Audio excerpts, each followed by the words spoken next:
Hello and welcome to another AIC project. This is going up on my AIC Cars channel. That channel doesn't have 1,000 subscribers yet. I'm not very far away. I'm over 500. If I could get to 1,000, that would be amazing. So please subscribe to this channel. In the meantime, I last week I went and I filed for the title for this car, or for this motorcycle, for this bike, and they are going to have to do a title search for it. They found a title like out of Washington State from like the early 90s, like 92, 93, something like that. So they're having to go through that process to get a bonded title for this. It is hopefully not going to take too long to get through that process. 45 days is what they said. Not too worried about that. I have a lot of work to do on it. In the meantime, I'm going to go ahead and get started because one of the more important things for me is this right here. This ignition lock I took off and looked at the side of it, and there was a key code. I searched the key code and found a matching key on eBay. It was $8 and it turns, which means I was also able to get the gas cap off, because the ignition switch actually wasn't a big deal. I can buy a replacement and just unscrews easily enough to replace, but this I would have had to drill out and would have been a very big pain to do. But probably won't be able to see in there, the tank is full of rust, so I'm going to be de-rustifying this tank as part of my next process. I have no idea what kind of condition the carb is in, so I'm actually going to go ahead and just replace the carb. They're like 20 bucks. I can't even buy like a seal gasket kit for that much money. So it just makes sense to go ahead and replace that. I have new tires and tubes coming. I have a new petcock because the petcock is broken, so I'm not going to reuse it. Another thing I'm going to do once I get the rust out of here is I'm going to clean this up the best of my ability, get rid of some of this chipped paint, and I'm actually going to hit it with some clear paint. So I'll take the badges off, clear coat this, clear coat those. I want to keep the patina, so I'm not going to repaint it or anything other than the clear like I did with my truck. And what that's going to do is just preserve it from the Arizona sun a little bit.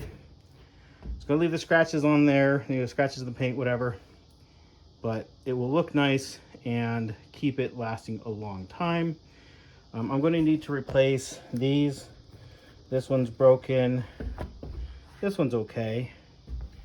But up here, this one obviously is broken, and this one is okay. So I think I need to buy just two.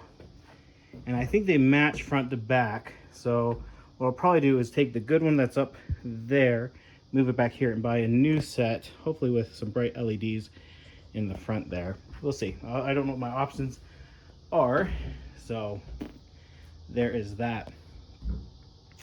What else am I doing on this thing? Not a whole lot. There really isn't that much to do. There's a tire or motorcycle shop not too far from my house. So once I have the carb, I have a new battery coming for tomorrow. I'll make sure it cranks. Obviously won't run because I don't have a gas tank for gas. But once I get it running here in probably another month or two, I'll take it there and have them replace the tires and tubes for me and give the bike just a once over safety check. Cause I don't know the chain. There's like no play in this chain, but it is, I think there's supposed to be play in this chain. I don't know. I don't know enough about chained motorcycles. The last three bikes I had were all shaft driven. And then, so I'll have them take a look at it and just, you know, do a once over on it and see. For rust, removing rust out of the tank, I did buy some rust removal stuff, but I think what I'm going to try is vinegar, it's white vinegar. I'm going to have to seal off the bottom. Oh, excuse me. Sorry, the garage is a disaster right now because we're still in the process of moving. So this is where the petcock goes. I have this metal plate that's wide enough to cover that, but I'm going to have to drill out this hole a little bit wider and then just hit it with some silicone to cover this up. Hit this with maybe a little high grit sandpaper, like an 800 grit. Just clean this up a touch so it's nice and smooth. Get rid of the leftover rubber gasket from the broken petcock, and then I'll be able to put the white vinegar in here and let it sit. The reason why I'm doing the white vinegar is just because I don't know what I'm doing. I've never done this before, and that seems like a safer option. It's a lot slower process, which means I'm less likely to do damage if I let it sit for too long or whatever.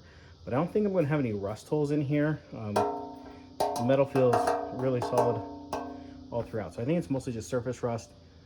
The new carb I'm buying also has an inline filter. So there's a filter here on this that goes up into the tank, and then there will be another inline filter coming out of this. This is where it broke. The little nipple came off. Where is that? Right here. So I figure this is like $10 to replace this thing, and I figure it's just better to have a replacement than figure out the best way to resolve this. Plus, this doesn't really turn. It's really stiff, so I'm thinking it's full of gunk. I don't know.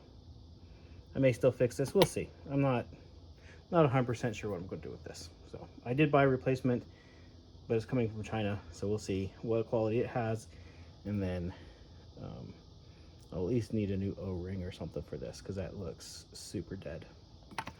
So anyways, that's what I got going on. If you have any thoughts, comments, questions, leave those down below. One thing I did learn about this bike, it is a 1983. I thought it was an 82, but it's an 83. I was born in 1983 as well, so this bike and I share a birth year. Anyways, thank you for watching. Hope you have an amazing day.